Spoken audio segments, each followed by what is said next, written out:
Vendredi soir son nouveau spectacle. Après Louis XI ou Jeanne d'Arc, il est question cette fois-ci de la Révolution française de Cléry à Paris. Le spectacle va réunir chaque week-end jusqu'au 1er août pas moins de 120 personnes sur scène. Fanny Destombes a assisté à l'une des toutes dernières répétitions.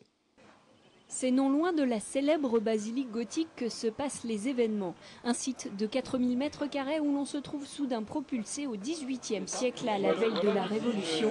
Qui dit révolution dit guillotine. Ici on peaufine les scènes de décapitation. Tu le lâches. Ok, il va falloir qu'on trouve un front contre la planche. Mets ton front contre la planche. Voilà, tu fais comme ça, ok? On fait un spectacle grand public. Alors il y a le côté très spectaculaire, vous avez vu tout à l'heure des chevaux, des carrosses, une bataille, on va avoir comme ça des grands moments.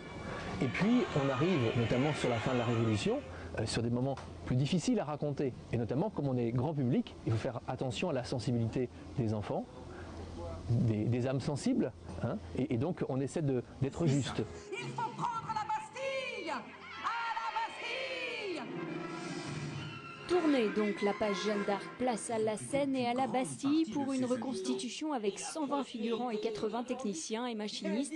Des mauvaises récoltes de l'été précédent la Révolution, puis de la rédaction des cahiers de doléances, la déclaration des droits de l'homme ou encore la vente des biens du clergé.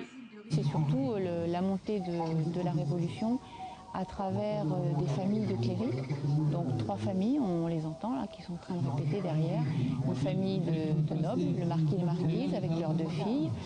Une famille d'un marchand et vivant relativement en harmonie puisque la marquise a appris à lire et à écrire aux filles du village, à plusieurs filles du village.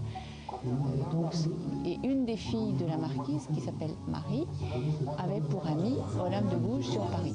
C'est que la noblesse et le clergé ne veulent pas délibérer avec les représentants des communes. Un an de préparation a été nécessaire au spectacle 2009, des costumes au décor en passant par le scénario basé sur les archives de Cléry et des environs. Le son et lumière sera donné tous les week-ends du mois de juillet et ce jusqu'au 1er août. Voilà, c'est la